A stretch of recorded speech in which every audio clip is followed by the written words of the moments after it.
සිරි කැන්ඩු ප්‍රසංගයේ මීළඟට ගීතවත් වන්නේ මක බාස් මම දානේ දෙන්න ඊයේ උදේ පන්සලට ගියා මම ගෙදර එද්දි දාතුරි ලව් වත්තට පැනලා පොල් ටික කාලා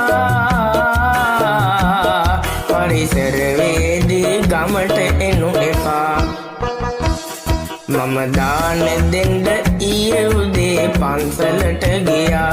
මම ගෙදර එද්දි දාතුරි ලව් වත්තට පැනලා පොල් ටික කාලා පරිසර වේදී අපේ ගමට එනු එපා